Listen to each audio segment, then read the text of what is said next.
사모님께서 허락을 해주신 조건 중 하나가 그러면은 당신이 갖고 있는 용돈 400만 원 가지고 이것만 갖고 하면 내가 뭐라고 안 하겠다.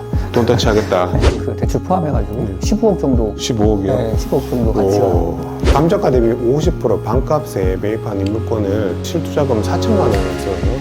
해당 경기도 광주에 있는 건물주가 되신. 그죠? 여기가 어찌 보면 수요는 그렇게 크진 않지만 독점적인 자리이기 때문에 맞아요. 독점이잖아요, 여기가. 최소한 한 500세대 정도는 충분히 이쪽으로 무조건 길목이 나 있는 곳이니까. 근데 보통 아파트 단지 내 상가도 그렇잖아요. 한 500세대 정도 되는 아파트 단지에도 그 편의점 하나 들어가면 충분히 매출이 나오면서 이게 생활이 가능할 정도로 되니까 여기가 의외에 어찌 보면 많은 분들이 관심을 가지지 못하는 지역임에도 불구하고 굉장히 알짜, 약간 숨은 진주 같은 그런 느낌이에요. 그죠? 저라면 제가 마이크님 입장이라면 1층을 임대를 맞추고 2층 여기도 사무실로도 충분히 임차가 가능할 것 같거든요. 여기 못해도 한 50만 원에 맞출 수 있을 것 같고, 네. 그죠? 한 2만 5천 원 정도 네. 평당? 원래 제가 밑에를 120만 원에 예, 가능할 것 같아요. 하려고 했다가 이제 계약이 이제 직전에 제가 이제 매도로 돌아서서 안 됐고 위에는 60만 원에 지금 맞추려고. 그죠? 가능할 것 계획을 하고 같거든요. 있었거든요. 네. 그러다면은 예를 들어서 두 개를 맞췄으면 월세가 180만 원이고 보증금 같은 경우 제가 볼때 한 3천만 원 받을 수 있을 네, 것 같거든요. 그러면은 메이커님 같은 경우 투자금이 거의 안 들어간 상태가 돼버린 거잖아요. 그죠? 네, 그렇죠. 지금 1억 9,800이 이 물건을 공매로 낙찰을 받으셨는데 1억 5,800이 대출이 나왔으니 실제로 들어간 건 한 4천만 원 정도. 근데 여기를 임차를 맞춰버리면 3천만 원 보증금이 해소가 되니까 실제로 들어간 돈은 1천만 원 정도고 유치권 이제 3천이 있어요. 네, 3천 있으니까 하면 한 4천만 원 정도 투자가 된 거네요. 그 1억 6천에 요즘 금리가 한 4.3%? 그때 제가 이 유치권이 있다 보니까 사실은 대출이 안 될 뻔했어요. 어떻게 잘 알아봐가지고 제가 이런 유치권이 있어서 유치권이 있지만 이게 불성립한 게 확실하다. 이런 걸 좀 설명을, 네. 얘기를 좀 잘 했더니 대출을 해준 경우였거든요. 그래서 1억 5,800 대출을 좀 받고 유치권만 아니었으면 5%대 초반은 받을 수 있었던 것 같은데. 네.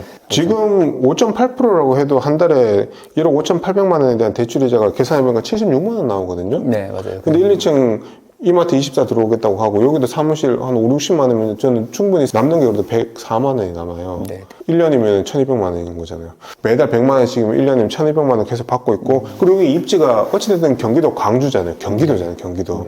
그리고 성남 바로 옆에 붙어 있으면 현재 여기가 계획관리 지역이고 자연취락 지구지만 그 토지가 평당 한 500에서 600 사이인데 그냥 갖고 있어도 700, 800 시간이 가도 올라갈 것 같은데 맞아요. 그 부분도 한번 고려해 보시는 게 어떨까 그 생각을 좀 지금 그 드네요. 생각은 저도 했는데 이게 빨리 좀 회수해서 다음 투자를 좀 이어가고 싶은 마음이 커가지고. 그죠.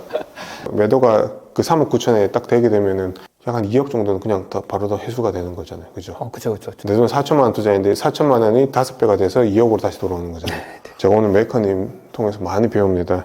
이게 이 물건이 경매랑 공매랑 동시에 진행이 됐었는데 메이커님은 일부러 공매로 받으신 것 같더라고요. 네, 맞아요. 원래 많은 분들이 특히 이제 그런 경매나 공매를 처음 진입하시는 초보자분들께서는 공매를 조금 무서워하세요. 경매보다는 공매를 무서워하는 게 그 이유가 경매에는 인도명령 제도를 통해서 법원에서 강제 집행을 낙찰자 대신에 해주는데 공매는 그게 없어요. 인도명령 제도와 강제 집행 제도가 없기 때문에 만약에 기존에 있는 점유자하고 마찰이 생겼을 때 낙찰자는 공매 낙찰자는 명도 소송을 해야 되니까 그 소송에 대한 두려움을 좀 갖고 있어서 통상적으로 공매를 통해서 이 물건을 접근하는 게 경매보다는 경쟁률도 낮고 그래서 낙찰률도 굉장히 낮게 잘 받을 수가 있는 그런 특이점은 있다는 거 아셨으면 좋겠고요.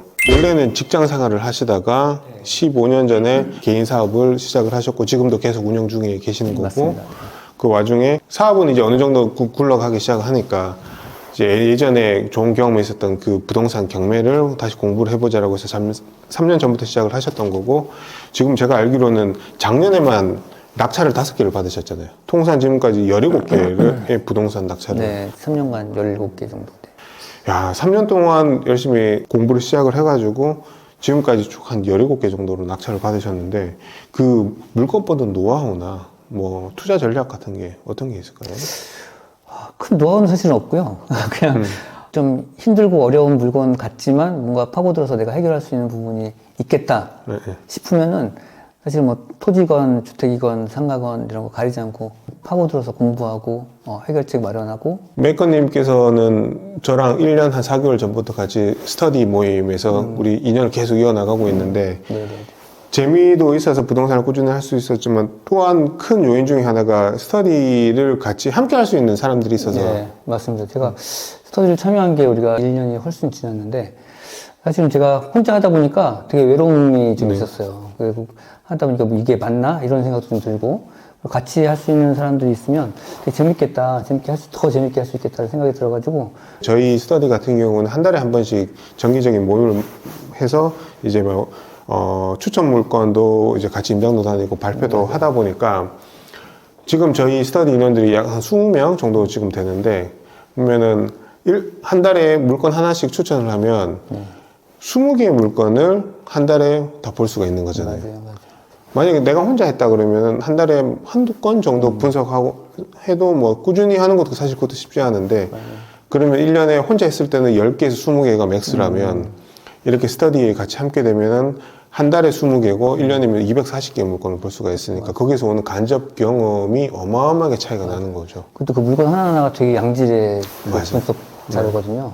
이거 하나하나에 되게 그 포인트들이 또 있더라고요. 그 포인트들을 캐치하는 게 이게 다 돈이랑 연결이 다 되거든요. 수익이 나는 것들이니까. 꾸준히 할 수 있었던 원동력은 재미와 함께 할 수 있는 좋은 사람들의 소속이 돼서 그 안에서 이제 같이 가는 그런 거겠죠. 그러니까 보면 메이커님 낙찰 받으신 물건들을 저도 이제 쭉 이렇게 보다 보니까 약간 흠결이 조금 있는 물건들 그런 것도 되게 좋아하시는 것 같더라고요. 맞습니다. 네. 예, 그러다 보니까 가격대가 많이 유찰이 돼서 낮아지고 또 막상 사실 그렇잖아요. 부딪혀 보면은 그런 문제들이 쉽게 해결되는 경우가 굉장히 많잖아요. 그냥. 맞아요. 예. 그러니까 이게 초반에 제가 알기로는 그 사모님께서 허락을 해주신 조건 중에 하나가 그러면은 당신이 갖고 있는 용돈 300만 원을 가지고만 시작을 해라. 그쵸. 400만 원 가지고. 이것만 갖고 하면 내가 뭐라고 안 하겠다. 돈 터치 하겠다. 소액으로 시작을 하신 거고 그러다 보니까 전국으로 보실 수밖에 없었고 맞아요. 흠결이 있거나 그래야지 또 이제 쉽게 또 싸게 살 수가 있으니까 그렇게 지금 해서 지금 17개까지 쭉 오신 거잖아요. 3년 동안. 그럼 1년에 보통 6개 정도는 계속 쭉 하셨던 것 같은데 요거는 외람되지만은 그 400만 원 그 시드가 지금은 어느 정도까지 이렇게 크기가 됐는지 그게 좀 궁금합니다. 작년 한 중반쯤에 지금 계산을 해보니까 자산으로 따지니까 그 대출 포함해가지고 15억 정도. 15억이요? 네, 15억 정도 가치가. 지금 남아있는 거 자체가 이제 그 정도. 400만 원이 물론 이제 대출 포함하지만 그래도 15억짜리 큰 아름드리 나무가 지금 된 거잖아요. 네네. 불과 3년 만에 쉽지가 않은데 비상금인 거잖아요. 어찌 보면 그래가지고 대단하십니다. 근데 사실 대부분 이렇게 마음을 딱 다잡고 시작을 해도 6개월 하기 힘들거든요. 대부분 6개월 그 선에서 입찰을 했는데 낙찰이 안 돼서 그냥 포기를 하고 이거 먹을 거 없다. 왜 저렇게 사람들 비싸게 낙찰을 받아? 저럴 거면 그냥 부동산 가서 임대 매매로 그냥 커피 얻어 마시면서 그냥 일반 매매하지 왜 굳이 경매를 하고 공매를 할까? 막 그런 말씀들을 하시면서 떠나가는 게 대부분인데 그렇다면은 어저께 한국은행 기준금리가 또 이제 3.0%로 그냥 동결이 됐던데 그리고 2월 달에는 또 금리가 좀 낮아지지 않을까 지금 다들 그렇게 예상은 하고 있고 근데 지금 정치적으로도 굉장히 좀 어수선하고 지금 이런 상황인데 메이커님이 생각하시는 이번 2025년도 관심 갖는 부동산 종류나 그런 것들은 어떤 게 되는지 좀 궁금합니다.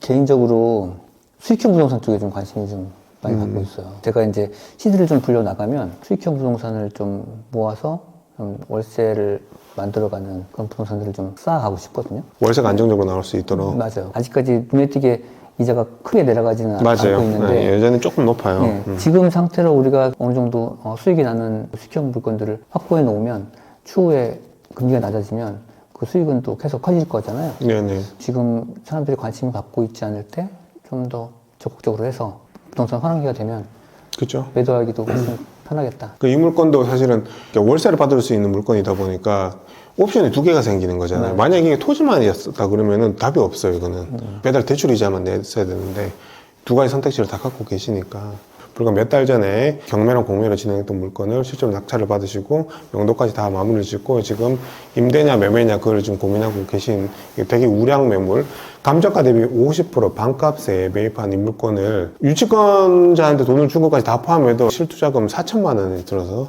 해당 경기도 광주에 있는 건물주가 되신 메이커님과 이렇게 함께 자리를 했는데요. 어떻게 좀 많은 도움이 되셨으면 합니다.